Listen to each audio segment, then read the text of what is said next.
Bernie Sanders. Never gonna win. Carter comes up shooting. Got it! 1.2 seconds to go. Vince Carter, you are amazing. Give it to me, a little baby black. Get that garbage out of here.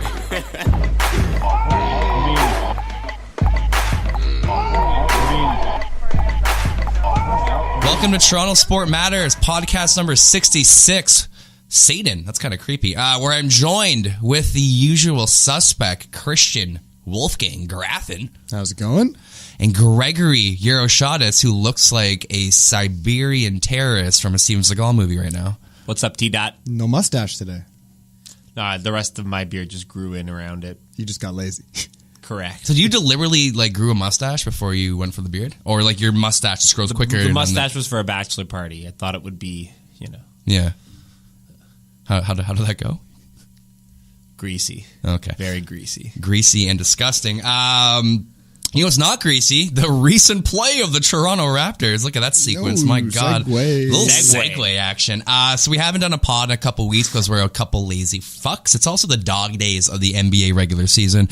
Not much to talk about unless you want to talk about Jeremy Lin's kind of piss poor performance so far on the Raptors. We'll get that a little bit later.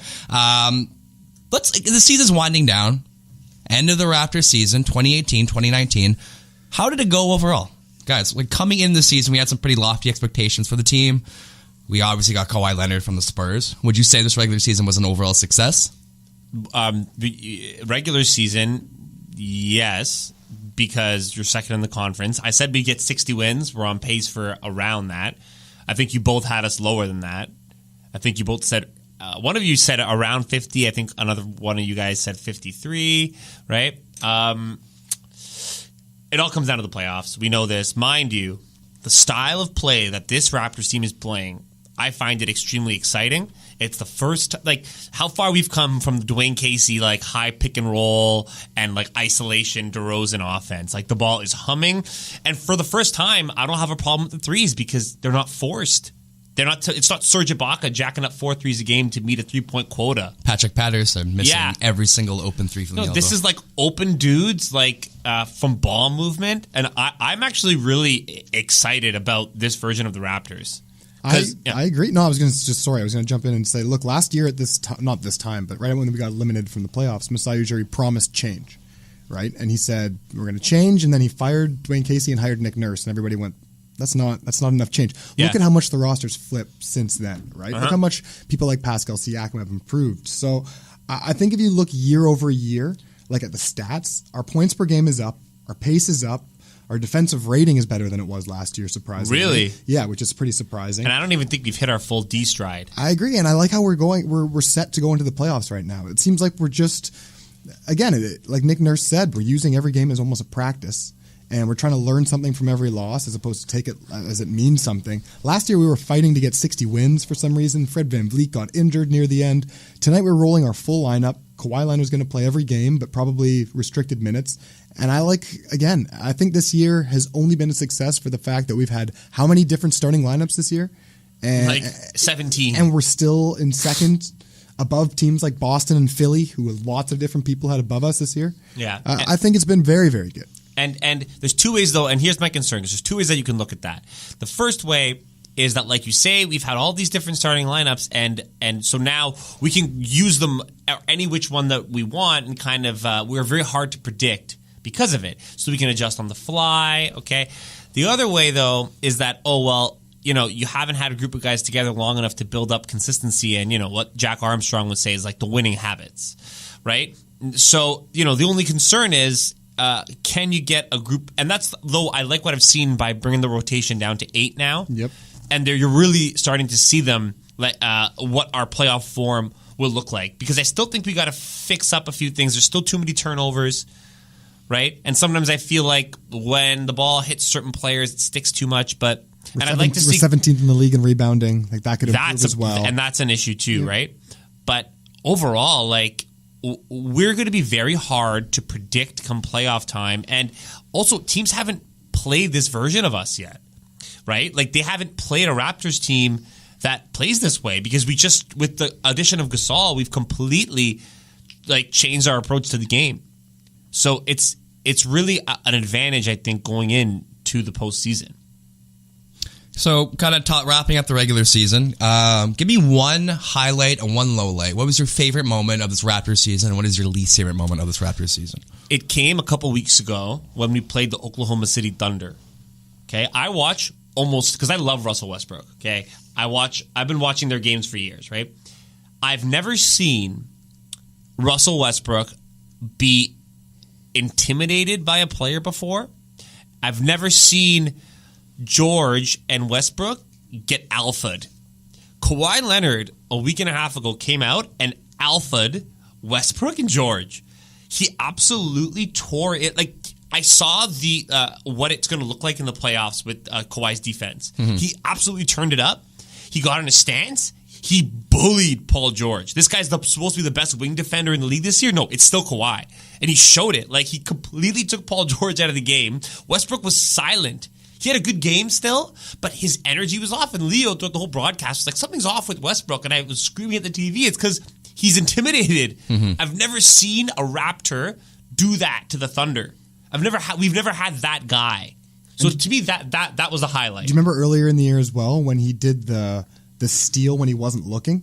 Like he and every Raptors fan was like, oh shit. Yeah. This guy actually is the claw. Like, he is that on defense. Yeah, so, man.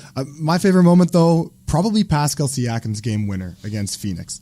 They trusted him at the end of the game. He had 9 seconds left on the clock. He pretty much milked it all the way to 2 seconds. Top of the key, ran it all the way down, had a left-handed layup for the win.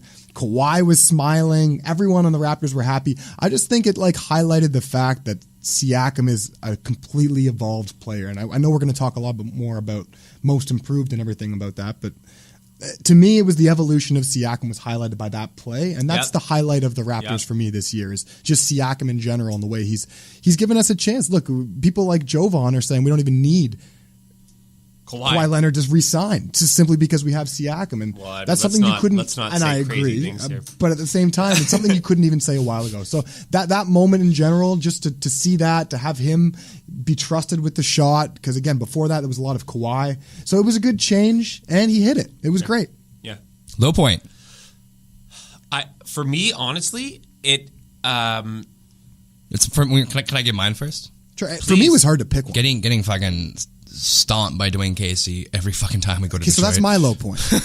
Honestly, that's my. I have Detroit getting swept by Detroit. I actually kind of found that funny. I think it's like I think it's like a silver lining for Casey and all this. But for the Raptors and Nick Nurse. Yeah, but I mean, it doesn't matter that much, right? It's the regular season. I agree and I disagree. Fair. No, that's fair. Like, it sting a little more. The only other lowlight I would say that I could highlight is Jonas Valanciunas' injury, because just think of how good the Raptors were rolling right before that actually happened, and who knows. Like, I agree now we have Gasol and the offense is popping. Yeah, everything right now, like maybe it turned out for the better. Who knows? But I think at the time it was definitely devastating for the Raptors. Can I ask you a question though, right? Because when JP came back from that injury, and if you've been following him, he's been beasting. He's been doing exactly what I said he would do if he got traded to a team where he gets an opportunity. He's been putting up like all-star numbers, right? Yeah, like a losing team, yeah. Okay, but he's getting the touches, right? Exactly. Now, what if he didn't get injured? If Draymond Green, right, and he was killing the Warriors in that game. If Draymond Green didn't break his fucking thumb, right, and he started to put up big numbers like that, maybe not as big, but big time numbers, do we still make the trade? Who knows? I just don't see he would never get that opportunity in Toronto, right? That's the difference. And he didn't. But he was playing. He was here for how long, and he never really. We would make the trade. Masai Ujiri said it last offseason when, he's not going to settle in mediocrity. He's going to make a change. He's going to completely flip the script. Regardless of our team's success, he's looking at putting the best possible team out there. And I think, at least in my opinion, and Masai's at the time, Marc Gasol could have potentially been that guy to push us over. Yeah, it's the last step to like modernizing the offense, right? It's like less shots in the paint, more or less from like a plotting big man in the paint, more spacing, more threes, more passing. And I know you wanted me to mention this, but just pre versus post All-Star stats. Yes. For the team, for the Raptors. 3-point percentage. It's 34% before the All-Star break. Now it's 41.9. Wow. So 42% pretty much. And then Danny but Green where on do you that think- one, where do Mr. you think that 45%. comes- Where do you think that comes from, though? Well, it's a mixture of just spacing the floor because of Gasol being out there, and again, Danny Green being absolutely the best shooter since basically the All-Star break in the NBA. Yeah. But assists per game, we went from 24.7 to 27.6. Don't talk shit about Joe Harris again, okay? Hey, he won the 3-point comp. I'll give that to him. Not surprised. There, it's the assists. The assist from Right? 24.7 to 27.6. And that's what I'm saying. We couldn't play this style with JV. It just wouldn't have worked. His intuition and feel for the game isn't the same. Although he's a better one-on-one scorer and a better rebounder, right? And a better commodity in some sense because he's still kind of improving. Okay, Yep. Like you just couldn't play that way with Gasol. Sorry, with JV and Ibaka. Because Ibaka, he can play him in the high pick and roll, but his feel for the game isn't close to where Gasol's is. When you put Gasol out there now, you can play like a modern, almost like how Golden State plays, right? With the back cuts, right? It's just beautiful basketball to watch. It's the way the game should be played. No, I fully agree. Brandon, you're busy filming there for Instagram? One last topic before we actually jump into our Toronto Raptors player grades. We're kind of discussing the core rotation of the team coming in the playoffs. As we obviously know, Patrick McCaw is out right now with injury. Is he a kind of guy that when he's back in healthy form, Pat McCaw, back in the playoffs, do you think he can reclaim his spot in the rotation? Or do you think he's going to be another guy that's going to be a bench warmer during the playoffs? So just going off timeline, on March 30th, they said he's going to be 3 weeks until he's reevaluated, which to me means April 20th is when he comes back. Playoffs start April 13th. It's going to be pretty hard to get him integrated back into the Raptors if he's just getting a reevaluated then. I think he's pretty much ruled out for the first round. But again, Patrick McCaw is one of those people that's like situational. I don't think we need him in the first round. Do you re-sign and bring him back next season?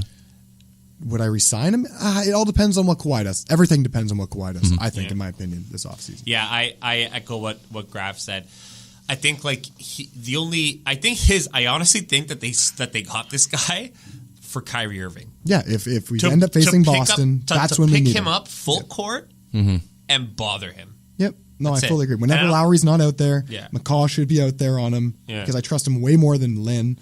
But honestly, I know you're worried about McCaw. I'm kind of worried about OG. He's had concussion-like symptoms now for, 3-4 games? And that's strange because it wasn't that big a hit, eh?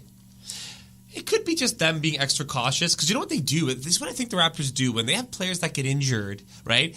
They go and I see them working like at the practice facility and like before the games with the player development coaches, and they work with them on stuff that they couldn't otherwise if they were going to be playing. So maybe they're just putting them through different stuff and getting them ready for what they want them to do in the playoffs, which is shoot threes, I guess. I guess one of my inside sources, I know you have yours yourself. Yes, One of my inside sources basically said that OG Anunoby, and the reason why they don't want to trade him or anything like that is because in the practice facility, whenever the Raptors do team practices, he's always the third best or sometimes even the second best player on the court behind pretty much just Kawhi Leonard or maybe sometimes Lowry. But he's better than Siakam. He's better than any other Raptor. It's just he can't transfer it to a real game. Well, because he's a big-time athlete, and you probably would, it's probably similar to the progression of Siakam, right? Like guys like that, like they need to polish their game off a bit, but like they have the raw talent. It just seems like OG lacks the intensity a bit. No, I don't think that's true. I think you're like I see why you would think Body that language. because of his he's very understated, Kawhi-like, but he's locked in, right? Like there are other guys that are really hyper and whatever, but they're too bouncy and all over the place and they can't stay calm, right? When OG locks in defensively, like he's a thoroughbred. He's a thoroughbred. Like he's a caliber athlete, right? I mean, we're going to talk about him next in the player grades. Well, let's bring that up right now. So, end of the season, let's give some grades. Let's judge these guys. Toronto Raptors. We're gonna go number one. We just mentioned him, OG Anunoby. Christian, what's your thought? What's your grade? We're all gonna give our grade and see what happens here, right? And so I'm giving him a C. Greg, Really? I'm with you on that. I'll give him a C. B-. So why higher than us? I I think you're right. He's played to a C to C plus, but I think considering like what he's been through, issues with his family, and also like he's also had to like his position. If Kawhi wasn't here, he'd be starting, and you'd see right. So he like when you're coming off the bench, like your leash, you don't have a very long leash. Right, and he's got all these other guys that are like competing with him for minutes, and because he's been in and out of the lineup this year, he hasn't really got into his rhythm. So because of that, I'm giving him. Look, I agree with you because I wrote down here dealt with a lot this year, and his injuries have sort of like the concussion right now have always kept him out of rhythm. At the same time, he's gone from shooting 37% from 3 last year to shooting only 33% this year. So it's not a terrible drop. 4%. I mean, again, 37 was high for his first year. Yeah, I mean, I think it's just a sophomore slump, if anything like that, because his defense seems to still be there. And in the All-Star game, he did that 360 through the leg dunk, so the athleticism's obviously still there. He just has to... It's better than it was last year. It's just I think you said, it's a bad year, but I can't say he's been improving. With OG, the one thing I'm happy to see is that he hasn't had another knee injury. So the Raptors have managed that well. That's why we rested him so much last year. The best staff in the league. Yeah. You hear that, Kawhi? Moving down the list, this one's for you, Greg. We got Mr. Oregon himself, Chris Boucher. The plug? The plug? Is that his nickname? Yeah, man. That's Boucher means plug in French. That's what my girlfriend told me. She's got her master's in French lit. The plug. The plug. So, look, for me, you got to give him an A for what he's done. It's relative. Like I have B plus, so... Yeah, I was going to say A- is actually what I was going to say. Yeah, hey, G League MVP, Defensive Player of the Year. He's done... You got to give him that. He's fearless. I like this. He's fearless, exactly. He's fearless. And he's young, so, what do you expect? No, I agree with you. I have B+. He's sneaky good. He's like Bruno Caboclo's sneaky long good. He could be a small ball center. Yeah, exactly. Brandon, what do you have for him? Whatever. Moving down the list, I'll give him an A-. Just because I know you fucking love the guy. We've only seen a limited sample size of him with 22 games. We got Mr. Marc Gasol currently averaging for the Toronto Raptors in 22 games of 9.4 points per game. 6.4 rebounds, 3.9 assists, shooting right now 47% from the field. So I don't know. What do you think?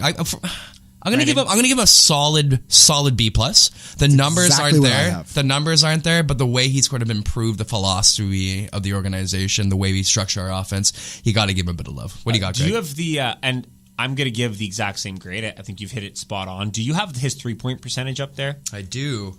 He is currently shooting 43% from three on the two Raptors, attempts he's per shooting game. 43%. Yeah, exactly. He was shooting 34% on Memphis earlier this year. So I'm looking at the per 36-minute stats. Because for me, that's a big... He's getting a lot less minutes than he did on Memphis. Yeah. And just like you said about Valanciunas, it's the opposite for Gasol. But if you look at his per, he's averaging right around the same as he did there. The same rebounds, actually kind of a little bit more. He's just a little bit less points. Mm-hmm. But like you said, his 3-point percentage goes from 34% to 42%. Well, he's getting... Right? Because now he's able to get more open looks, right? His assists go from 5 to 5.7. So everything's technically up if you look on an average. Yeah. The big thing... with me is, can he hit the mid-range jump shot? He doesn't need a mid-range. Because here's why. No, here's why. Because when we play him out of the high post, it's the way that we run him so obviously as that facilitator, teams are going to back up off him, and he's struggled to hit the mid-range shot. His 3 looks better than his mid-range shot to me. Yeah, I mean, the only way he gets better, in my mind, or gets to an A is if he gets, it's more inside scoring. Or he starts shooting a lot more and takes over. But you don't want that. Because I'm worried that teams are going to counter what we're doing by just backing off him and playing passing lanes and daring him to shoot. And because his mid-range shot looks horrid. Alrighty, moving down the list, we got shooting guard Danny Green, currently averaging 10.3 points per game, 4 rebounds, 1.5 assists. Right now, shooting from the field 46.6. But get this. At fucking 5.5 attempts per game, Mr. Green is shooting a blistering 45.7% for me. I'm going to throw it off there. Danny Green's an A- for me. A+ for me. A+? How could he be? I got an A. How could he be any better? Yeah, why the A- and not the A? I don't know. He did have a bit of a slump. great podcast. No. He had a bit of a slump in the middle of the year. Yeah, that's probably the main reason why I give him an A-. lapses on defense. I kind of came in the season thinking he's going to be a lockdown defender. He's a great defender, and not really didn't. I say he met my expectations. He didn't go beyond my expectations. Well, he's not getting younger. He's not a lockdown one-on-one defender. He is a good positional defender, and he's a good shot blocker, and he's a smart defender. I am not going to give anybody an A+. Just throwing that out There's there. one player that gets an A+ for me. And his name is Malachi Richardson. Alrighty, moving down the list. We got. Oh, I didn't even ask you guys. What do you got? You said A minus, A+. Okay, here we go. I'm at an A. Alrighty. Everyone's new favorite celebrity chef, Serge Ibaka, is up next. Currently averaging 15 points per game, 8 rebounds, 1.4 assists to go with 1.4 blocks as well. Serge is currently shooting 53% from the field with a 27.2 3-point percentage with 2.3 attempts per game. Greg, what do you got? For me, it's a B+. And it would, at the beginning of the year, it would have been higher. It would have been an A- because compared to, like, I was ready to, because originally I liked the trade for Ibaka, and I remember this. And the way that we were using him, obviously, was the issue because he's just not a stretch four, right? Thanks, Dwayne Casey. Yeah, in the modern NBA, he is he is a small ball center. Or not even a small ball, he's just a center, right? Like Boucher or Pascal would be a small ball center. He's a center. And seeing him in the pick and roll game, with his little pick and pop and rim running, he's been way more effective. And his defense, because he's close to the rim, we're seeing his defense show up. But because he kind of fell off a little bit with the trade, and he struggles to come off the bench, that's why it's a B+ and not an A-. But I think he's done what we've asked from him this year. Yeah, his numbers are up from last year. I have a B- for him. B-, okay. Yeah, I have a B- for him, and that's mainly because his 3-point percentage goes from 36 to 27. And that's a good point. That's a good point. And you know what I mean? Like for Yeah, him, but he's switching to center. Like, are we really asking him to, take as many 3-pointers as last season? But I know he's not taking as many. I agree with you. He's not taking as many, but you'd expect him to not dip that much. Yeah. What did you say the drop was? He went from 36% to 27. So almost it's like 9%. Yeah. 9% drop. So, but every other number is pretty much up. Like you said, he's adjusted roles. Career year, like Serge Ibaka was the guy that kind of came in the NBA right off the bat, was a contributing member to that young core for Oklahoma City Thunder. Kind of was marred in mediocrity for a few years, but this looks like he found a great home in Toronto. Seems like he's really part of the core rotation with the team. And he's good energy with the team, right? Yeah. Like he brings that energy. Exactly. He's kind of that goofy older brother personality on the team. And the work he's doing to keep Kawhi. All right, next up. Let's not forget that. Is the franchise himself, Eric. I'm just joking. We got Kawhi Leonard right now, currently averaging 26.8 points per game, 7.4 rebounds, 3.3 assists, to go with a 49.6 field goal percentage and 37.4 from three. What do you got, Bran? I said I'm not going to give him an A+, so I'll give him an A. He's playing pretty well. You know what? A-, because I'm just fucking fed up with just the resting and not playing every single game. I get it. It makes sense. Is that him? The franchise? Maybe a combination of both. Yeah. I'm not fed up with it at all. I love it because we're going to keep him because of it. We might, yeah. It certainly will be annoying if he leaves after it. Would it? No, if we go far in the playoffs. I think Who cares it'll about look the bad regular on him. season? I think I think it'll look bad on him. He's not going to take time off in the. At a scale of 1 to 100, how sure are you that Kawhi Leonard is coming back to Toronto? 75, 60%. I'm not sure. God, fuck. I'm going to go with 75%. Yeah, I'm over 50% sure that he's going to stay. Just because of the success. How could you not stay? Like, you say you're about winning and the team is... I'm at 50%. Unless they flame out in the playoffs and him and Ibaka fight. He's everything we wanted, though, him to be for the Raptors. This season, and there's another gear. And he just had his second kid in Canada. Canadian citizen. Canadian citizen. No, he's Brandon. I give him an A. The only reason it's not an A+ is for the reasons that you mentioned. Because I think that has affected his rhythm. He's a way better shooter than I thought he was. Right? He's coming off a tough year, though. Don't forget. You know what I mean? That's not. We can't forget that. And I actually believe. I doubted the injury last year, but he wouldn't. Just listening to him talk, he was worried that his career might be over, and right, and it was very serious for him. Plot twist: Kawhi for most improved player of the year. Yeah, right. Yeah, exactly. So I give him the A, but we'll see in the playoffs. That's for sure. Alrighty, moving down the list, Mr. Linsanity himself, averaging 7.6 points per game to go with 2.7 rebounds, 2.2 assists.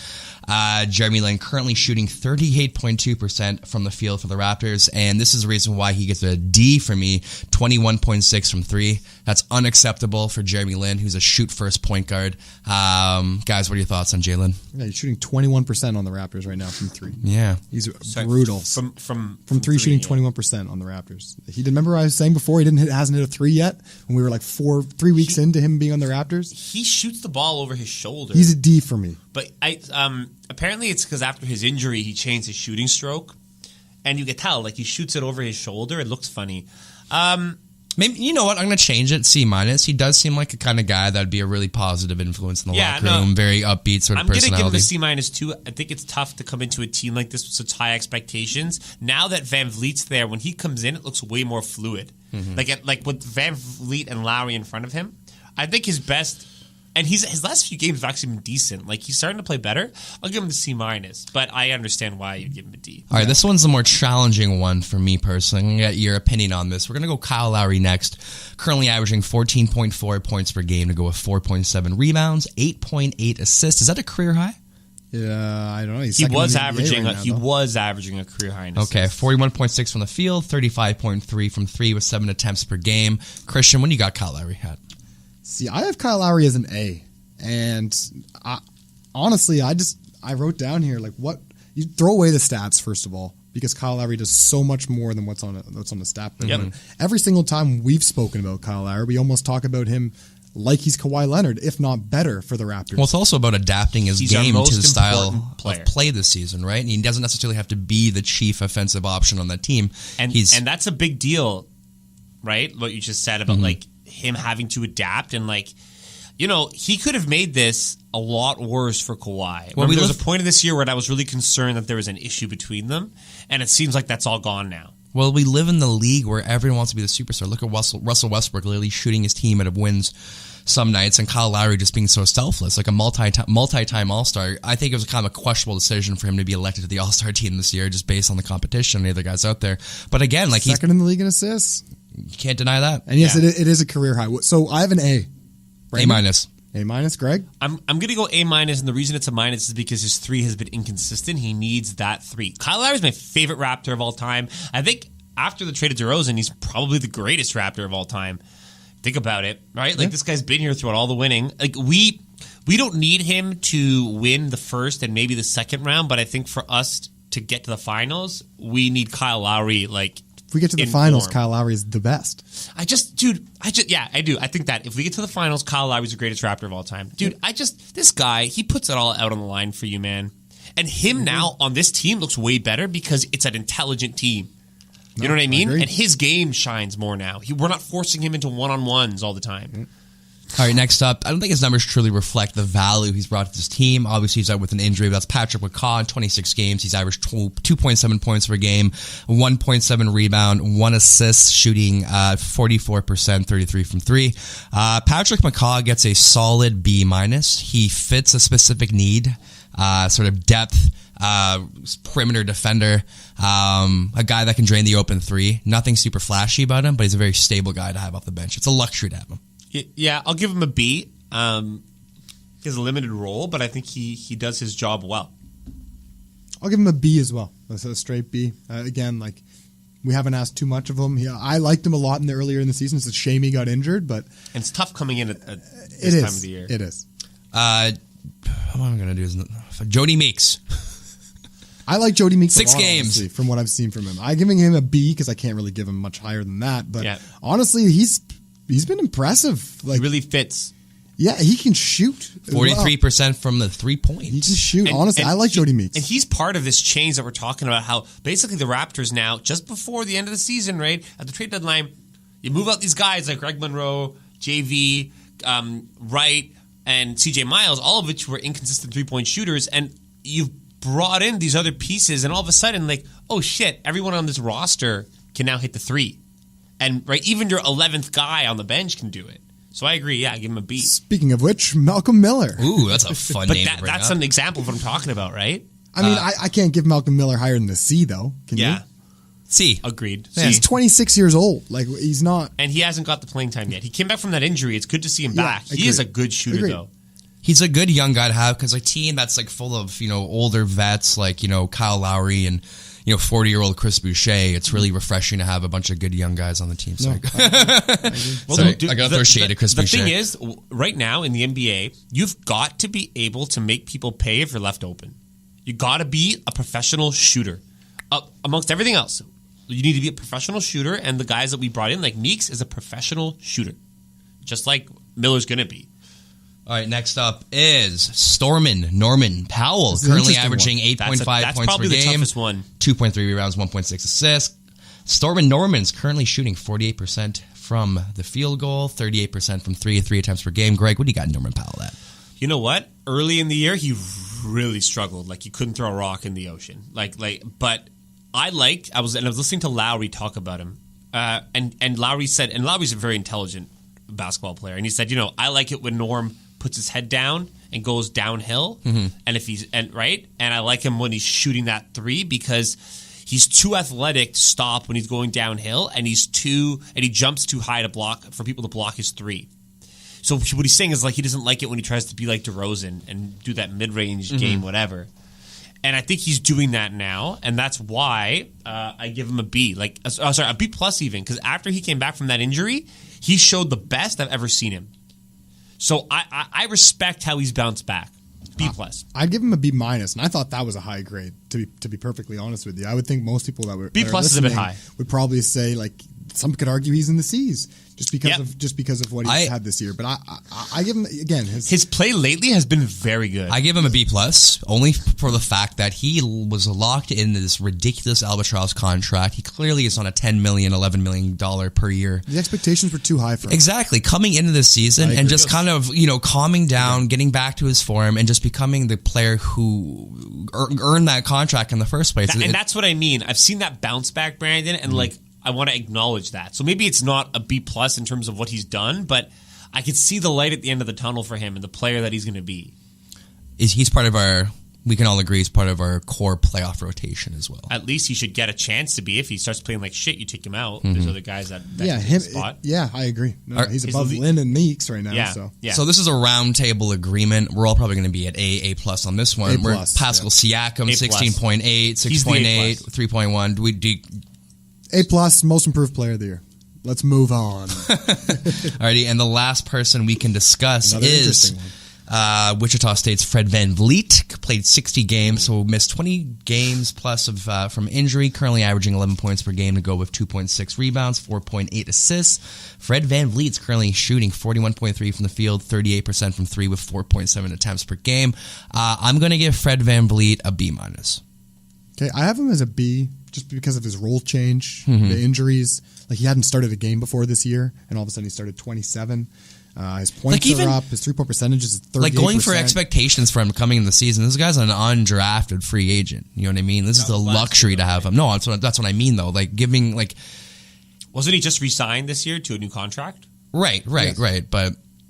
It's the heart and soul factor, though. Just kind of like Lowry. He's a mini Lowry, right? And you can see it. It's more stable. It's the steady Freddiness. Exactly. It's when we don't have him in the lineup, we sometimes get irate. We shoot too much. Our offense looks out of place. He's always the player that seems, at least in my eyes, to be able to come in and slow things down sometimes when we really need it. Nobody can pick his pocket. The ball gets settled. Oh, he'll never let someone take the ball from him. So yeah, I got him on a B plus plus. Alrighty, moving down the list, going in the second quarter, let's talk about the NBA. We'll start off with the Eastern Conference. The playoff seeding is basically established in the West, but in the East, they're fighting for the last couple spots. Who is out? Who is in? Who would you like to see make the playoffs? The final three playoff spots is Pistons, Nets, Heat, Magic. Who would you not like to see in the playoffs? What is one team that just disgusts you with the idea of them being involved in the playoffs? Can I say the Brooklyn Nets? Oh, fuck off. Everybody loves them, and I'm just like, meh. Yeah, for me, it's the Magic. See, I actually don't mind the Magic. I don't mind them either, but I don't really want them in the playoffs. Like, meh. Yeah. For me, it's the Heat. There's no one on that team that I want to see. Dwayne Wade is the only thing I've written down here. What do you mean? Did you see the? I put in the chat group the Emmanuel Mudiay like denial in the jersey swap was hilarious. You can see the moment when Moutier's like heart shattered in a million pieces. Wait, you for real don't want to see Dwayne Wade go to the playoffs for his last season? He's won a championship already. I don't give a fuck. Yeah, no, I feel that. I like this. I like the sentimentalness of doing it. He's one of my favorite players growing up too. So I'd rather see him there than just. Yeah, you can have Dwayne Wade in the playoffs, or you can have Evan fucking Fournier. Yeah, exactly my point. I don't know. I think it's going to be interesting how it's going to shake up. Who would you like to see the Raptors play out of that for? Detroit. No. Wow, really? Never. Why? Because it would be so fun. If they can't beat Detroit, then they don't deserve to It's move not on. about just beating Detroit, though. It's about who you have to face in the next round and how much they take out of you. I think we'd handle them easily. I really do. I think that we just start I think that we never 100% took them seriously. I think if we really locked in on them, we could beat them. I would love Detroit to finish in either 6th or 8th, just obviously, so that they have to face either Philly or Milwaukee. I'd rather them to face, honestly, Philly. Just because that way Joel Embiid's going to be banged up and he has to face the Raptors the next round. That would be nice. He's going to have to face Blake Griffin and Drummond, and then we're going to get to face the Nets, Jarrett Allen. I just think it would be great to be able to drive down to Detroit and watch a playoff game there. I mean, I'd love to be able to face the Heat. In my mind, we'd be able to smoke the Heat. Well, we already have, though. I want to see them play someone new. You want to smoke that Heat? Smoke the Heat. We'd be able to destroy, you know what I mean? That'd be an easy out for the Raptors. And then the Nets, maybe they face, None of those teams pose a challenge to us. I really, you're right. It's more about how quickly we can beat them. Detroit is the hardest matchup, but that's also maybe a good thing because it gets us ready. Yeah, we don't need that. Yeah, fair enough. That's why they have the regular season, Greg. Alrighty, we're going to speed through this because we took forever for the opening quarter. We're going to go to the third quarter right now. Not much to talk about. We did say the dog days of basketball, or where the fuck you put it. Dog days of the NBA season. There we go. The only team realistically, if we all sat together, we probably came in agreement. The only team realistically to start the season that could probably take out the Golden State Warriors would be the Houston Rockets. I also said the Thunder. I don't know how I feel about that anymore. Yeah. I would love to see them 1-8. Sorry, go on. No, but obviously the Denver Nuggets are completely probably the biggest surprise other than the Bucks this season. They're a great story. What do they bring to the table organizationally that could potentially lead to an upset when it comes to a showdown in the Western Conference Finals, hypothetically speaking? Well, first of all, they're playing Denver, which is an advantage, right? Because the altitude, it's one of the hardest places to play. They play an up-tempo style that you would think would match the Warriors, but if you watch that game the Warriors have shredded them when they play them. Mm-hmm. So it just doesn't look like they're a team that I think could be upset in the first round by OKC or the Spurs. The Spurs, for sure. It's weird because I know this is how good are the Denver Nuggets and how could they be, what do they have on their team that could they don't have a lot of experience. Next level.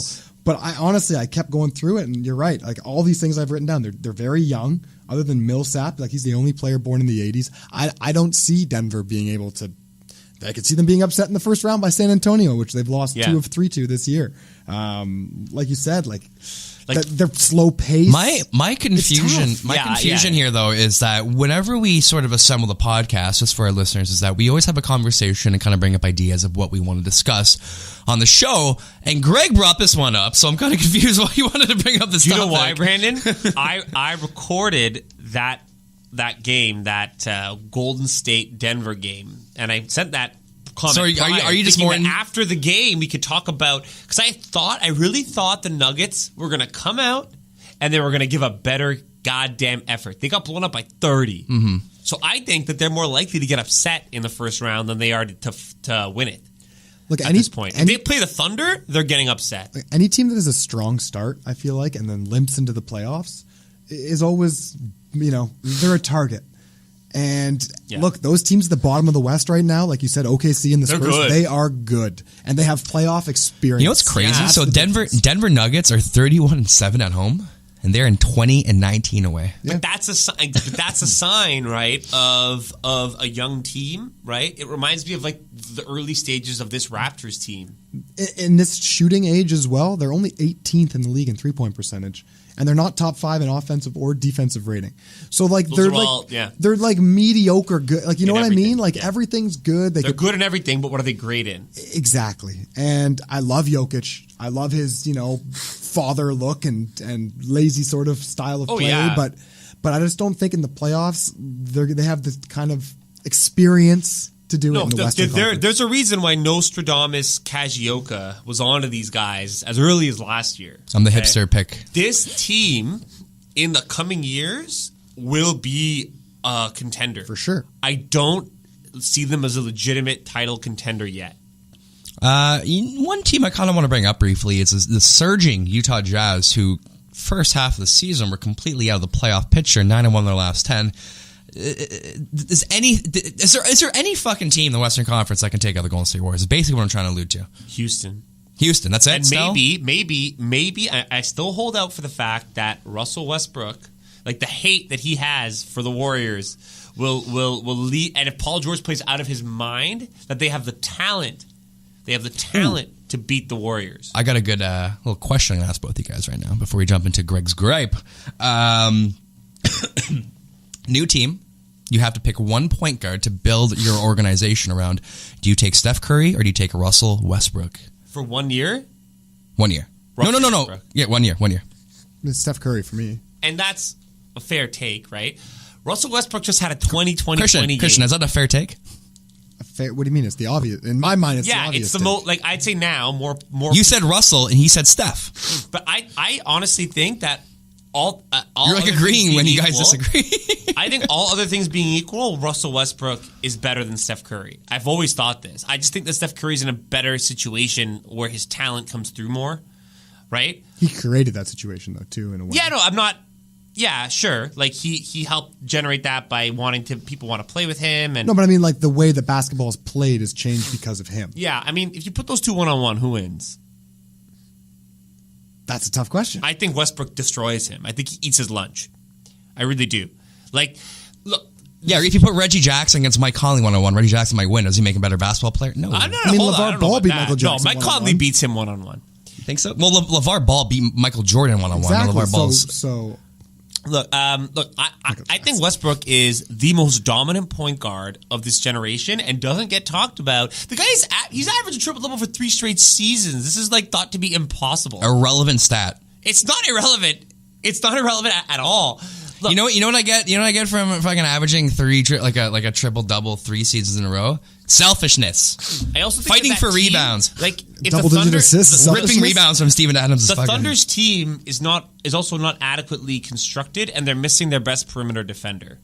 And I know that doesn't make a Paul massive George is the best difference. perimeter defender. No, this actually, yeah, he is. They're missing Abrams will come back one soon. of the best in the league. Robertson is one of the best perimeter defenders in the league. Mind you, he can't shoot a lick, but I think that team is too much constructed that way. There's not enough. Is it Robertson for Westbrook. or Roberson? Robertson, whatever. No, what is it? I don't know. I'm asking. Whatever. It's hard to say. Hardy. It's Robertson. It is Robertson. Jumping in the fourth quarter. Oh God. Who do you think is if you had to pick for 1 year? Who do you pick? Steph Curry. Okay. Yeah, that's fair.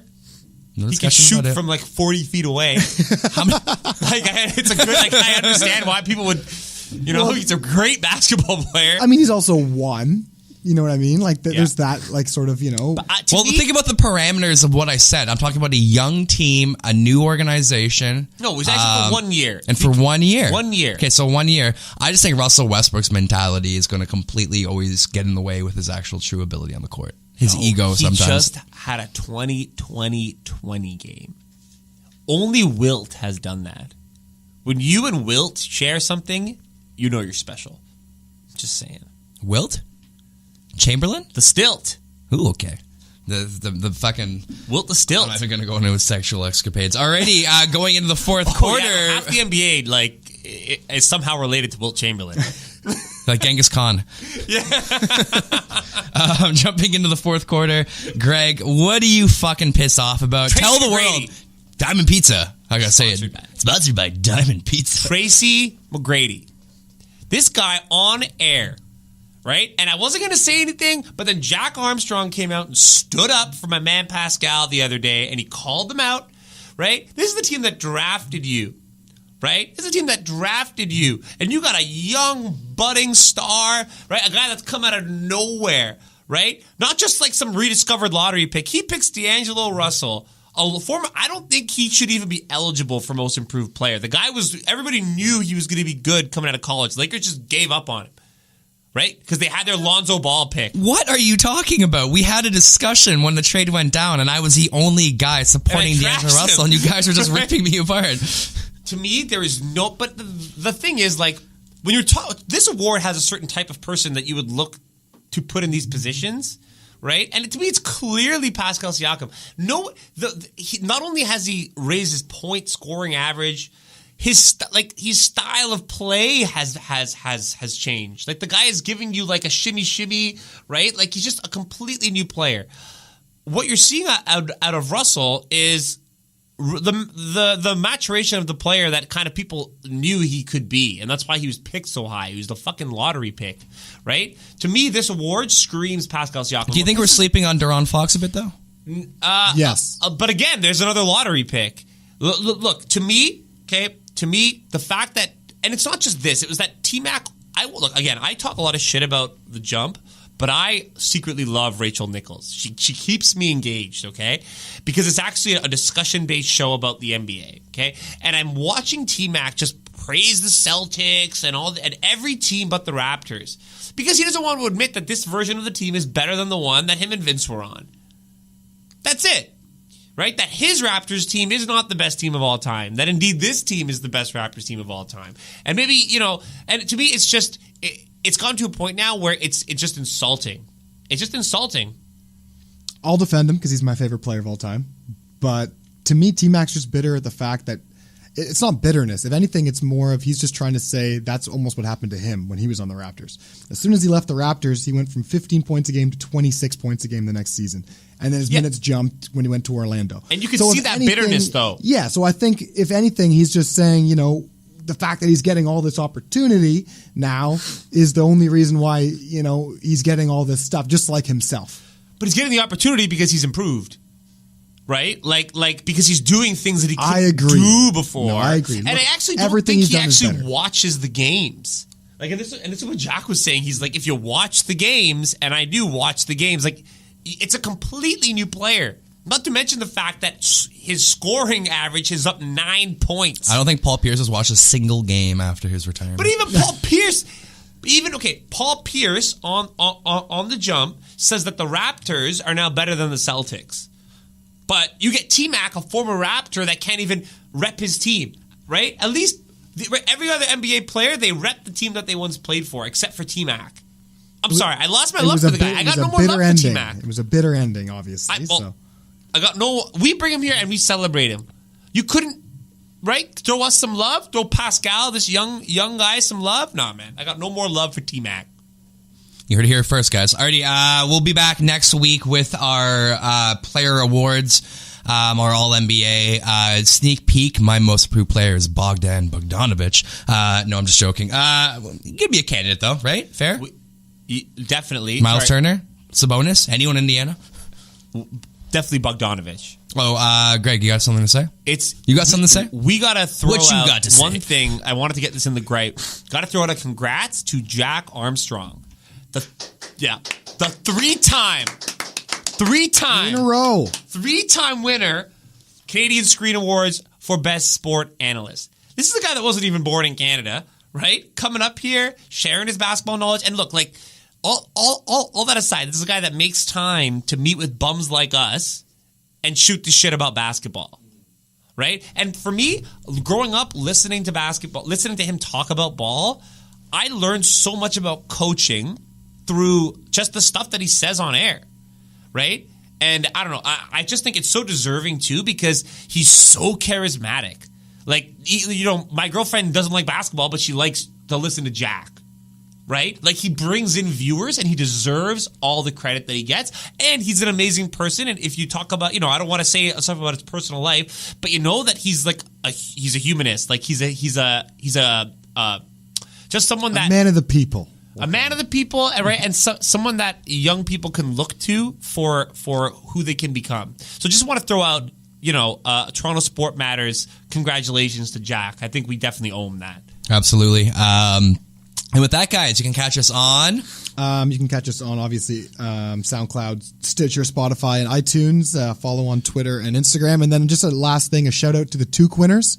Lots of At replies. Sourdina, at Fonte Ryan, at Classy P, I am Chris Rain, and Benny Main. Benny Main! They were the 5 winners of the Toques. Benny Main! We're shipping everything out to them now. Benny Main! Congratulations, guys. Thanks for entering as well. So many people are listening to our podcast that you got all those replies. It's a new era hat. This toque is amazing. No, But they're awesome hats. Right when the weather turns a little warm is when we're going to give you a toque. yeah. So wear it with pride all summer long. All right, thank you very much for listening, guys. Have yourself a fantastic week. Peace out, Toronto. 1.2